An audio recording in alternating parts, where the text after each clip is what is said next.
ፍጹም ሰላማዊ ክርስቲያናዊ ስነ ምግባር በተሞላበት መንገድ ተነጋግረን ለቅድስት ቤተክርስቲያን የሚጠቅመውን ለማድረግ ነው። በፍጹም ከማንም ጋር ከምንም ጋር ምንም አይነት ግንኙነት የሌለን ክርስቲያናዊነታችን ኦርቶዶክሳዊነታችን ብቻ ቀስቅሶን እዚህ ጋር የተገኘን መሆኑን ለሁሉም ለማሳወቅ እንወዳለን።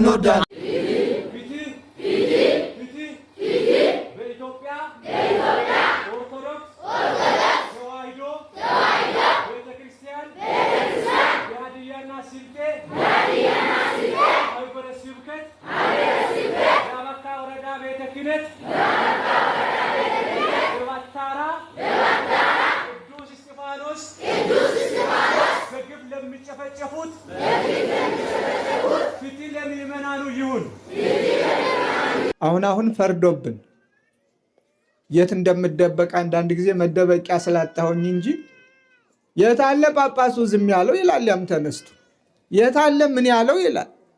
መቼስ ጳጳሳት ግደሉ አላል። እኛም ቀናችን እስከሚደርስ ነው የምንጠብቀው።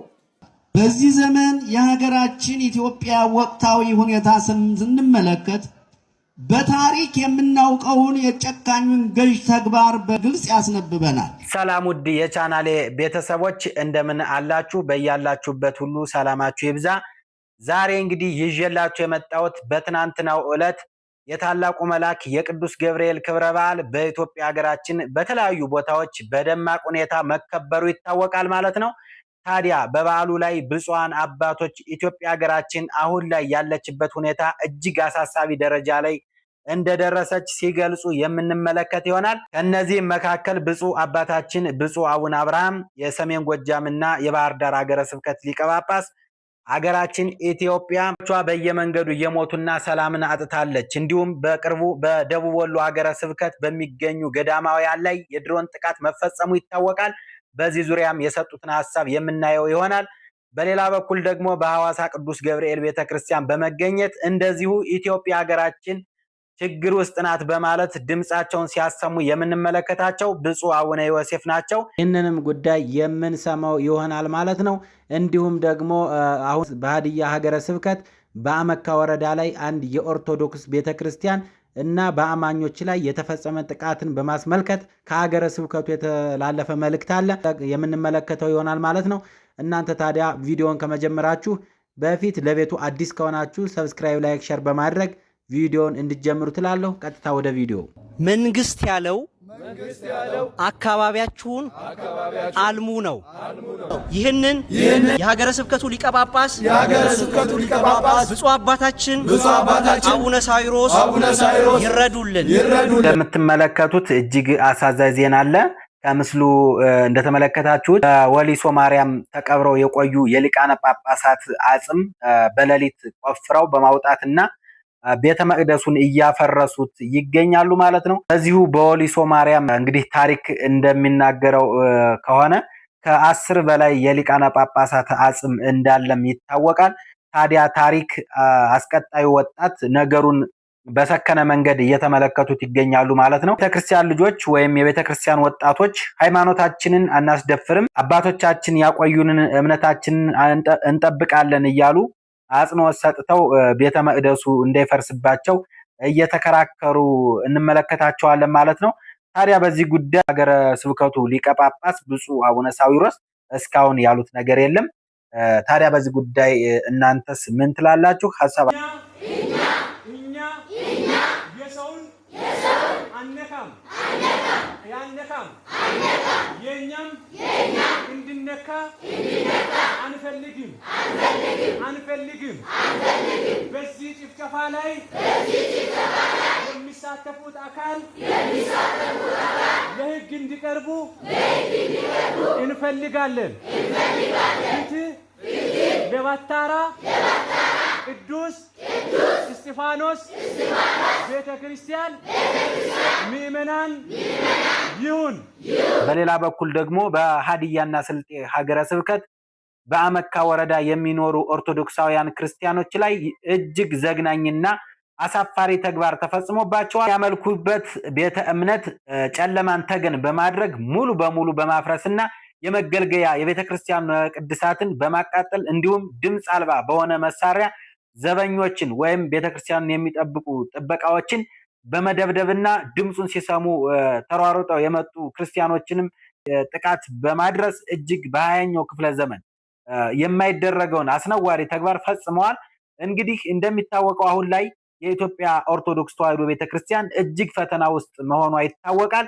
በየቦታው ክርስቲያኖች ይሰደዳሉ፣ በየቦታው ክርስቲያኖች ይገደላሉ፣ ይፈናቀላሉ። ለዚህም ማሳያው ደግሞ እንግዲህ በቅርብ በአርሲ ኦርቶዶክሳውያን እንዲሁም ደግሞ በገዳማት በሚኖሩ መነኮሳት ላይ የደረሰው የኦርቶዶክሳዊ ጥቃት በጥቂቱ ማሳያ ነው።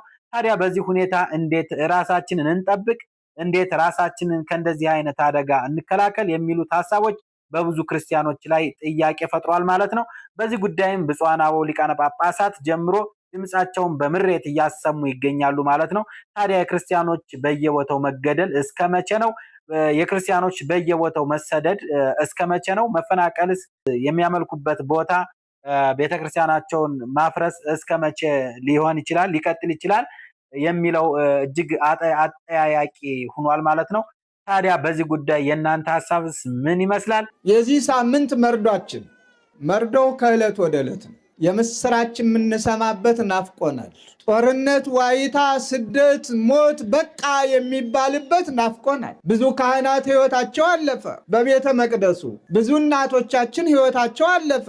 በገጠር የለ፣ በከተማ የለ፣ በገዳም የለ፣ በየትኛውም ቦታ ሞት ነግሷል። እኛም ቀናችን እስከሚደርስ ነው የምንጠብቀው። ብፁዓን አባቶች የታላቁ የገናናው መልአክ ክብረ በዓልን ምክንያት በማድረግ በዓሉን ለማክበር በተሰበሰቡ ኦርቶዶክሳውያን ዝምታቸውን ሰብረዋል ማለት ነው። ለምሳሌ ያህል እንግዲህ ብፁዕ አቡነ አብርሃም የሰሜን ጎጃምና የባህር ዳር ሊቀ ጳጳስ በተለያዩ ቦታ በክርስቲያኖች ላይ እየደረሰ ያለውን መከራና እንግልትና በየቦታው የሚገደሉትን በማንሳት ሲያወግዙ እንመለከታቸዋለን ማለት ነው። እንግዲህ ብፁዕ አባታችን አክለውም ነገ የኛ ተራ እስኪደርስ ድረስ በእምነታችን ወይም በሃይማኖታችን ምንም አይነት ድርድር የለንም።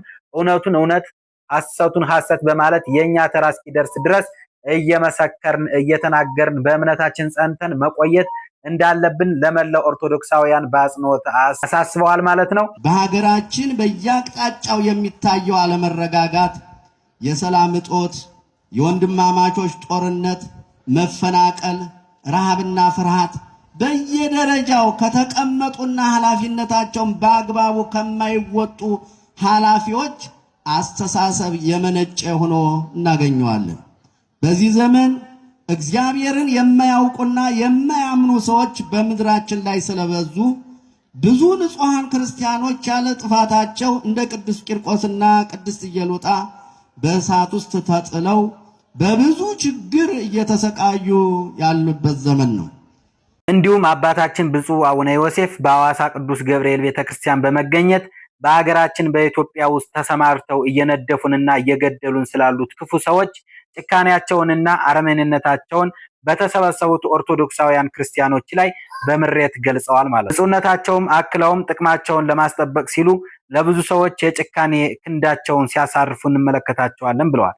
በማስቀጠልም የአንድን ጊንጥና እንቁራሪት ታሪክ በማንሳት አሁን ላይ ኢትዮጵያ ውስጥ እየተደረገ ያለው ግፍ የክርስቲያኖችን መከራ አንስተዋል። ታዲያ ኢትዮጵያ አሁን ያለችበት ሁኔታ እጅግ አስከፊና በመከራ ውስጥ እንደምትገኝም አሳስበዋል። አሁን ላይ ሁሉም ነገር ግራ የሚያጋባ ሆኖ ስላለ በምትኩ ጭካኔ፣ አድመኝነት፣ ክፋትና ዘረኝነት በኢትዮጵያ በሀገራችን እየተስፋፋ ይገኛልም ብለዋል።